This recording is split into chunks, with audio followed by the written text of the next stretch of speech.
Hi అండి, welcome to my channel series ideas one more vlog. ఈ వ్లాగ్లో వచ్చేసి సమ్మక్క సారలమ్మ యొక్క జీవిత చరిత్ర గురించి మొత్తం కూడా తెలుసుకుందాము. ఇక నిన్నటి నుండి జాతర అనేది మొదలైపోయింది.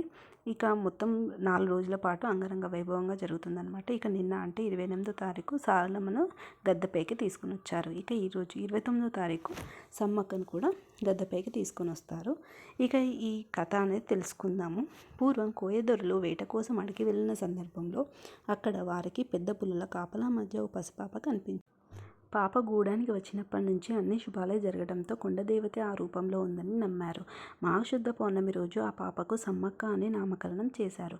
సమ్మక్కను ఆ ప్రాంత కోయ చక్రవర్తి మేడరాజు పెంచి పెద్ద చేశాడు. క్రీస్తు శకం 1260 నుంచి 1320 కాలంలో కాకతీయులు ఏలుబడిన ఇప్పటి జగిత్యాల జిల్లా ప్రాంతంలోని పులవాసన గిరిజన దొర మేడరాజు పాలిస్తూ ఉండేవాడు. ఇతను తన మేనల్లుడు మేడారం పాలకుడైన పగిడిద్దరాజుకు ఇచ్చి వివాహం చేశాడు. సమ్మక్క పగిడిద్దరాజు దంపతులకు సారలమ్మ, నాగులమ్మ, జంపన్న ముగ్గురు సంతానం కలిగారు.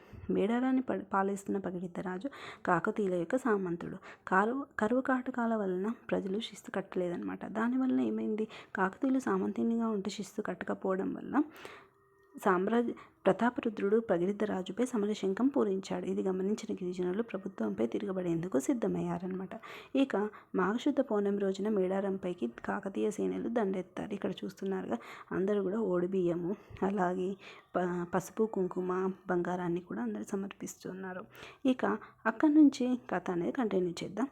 ఆ క్రమంలో ములుగు జిల్లా లక్నవరం సరస్సు వద్ద గిరిజనులకు కాకతీయ సైనికులకు మధ్య యుద్ధం జరిగింది. ఈ క్రమంలో సాంప్రదాయ ఆయుధాలతో పగిడిద్దరాజు, సారలమ్మ, నాగులమ్మ, జంపన్న, గోవిందరాజులు విరోచితంగా పోరాటం చేశారు. కానీ కాకతీయ సైన్యాల దాటికి తట్టుకోలేక మేడరాజు, పగిడిద్దరాజు, సారలమ్మ, నాగులమ్మ, గోవిందరాజులు యుద్ధంలో మరణించారు. వారి మరణ వార్త విన్న జంపన్న అవమానాన్ని తట్టుకోలేక సంపెన్న వాగులో దూకి ఆత్మహత్య చేసుకున్నాడు. అప్పటి నుంచి సంపెంగ వాగుని జంపన్న వాగు అని పిలుస్తారనమాట. తన కుటుంబం మరణించిందన్న వార్త విన్న సమ్మక్క యుద్ధరంగానికి వచ్చి కాకతీయ సైనికులపై విరుచుకుపడుతుంది. విరోచితంగా పోరాటం సాగిస్తుంది. ఇక ఒక కాకతీయ సైనికుడు దొంగచాటుగా సమ్మక్కను బల్లెంతో వెన్నుపోటు పొడుస్తాడు. ఆ గాయంతో మేడారం గ్రామానికి ఈశాన్యంలో ఉన్న చిలకలగుట్ట దగ్గరకు వెళ్ళి ఆమె అదృశ్యమైపోయింది. ఆ తర్వాత చెట్టు కింద ఓ పుట్ట దగ్గర కుంకుమ భరణ కనిపించిందంట. ఇక్కడి నుంచే మనకి అమ్మవార్లను తీసుకొస్తారు.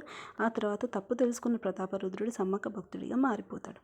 కొంతకాలానికి ప్రతాపరుద్రుడు కోయరాజులు కట్టాల్సిన కప్పాన్ని రద్దు చేసి సమ్మక్క భక్తుడే కానుకలు సమర్పిస్తారు. ఇక ఈ విధంగా సమ్మక్క సారలమ్మ జాతర ప్రతి 2 సంవత్సరాలకు ఒకసారి వస్తుంది. కుంకుమ భరణిలోనే సమ్మక్కగా భావించి అప్పటి నుంచి మాఘశుద్ధ పౌర్ణమి రోజున ఈ సాంప్రదాయం అని కొనసాగుతుంది. ఇది ఆసియాలోని గిరిజనుల అతిపెద్ద పండుగ. 2014లో మేడారం జాతరను ప్రభుత్వ రాష్ట్ర పండుగగా గుర్తించింది. Thank you.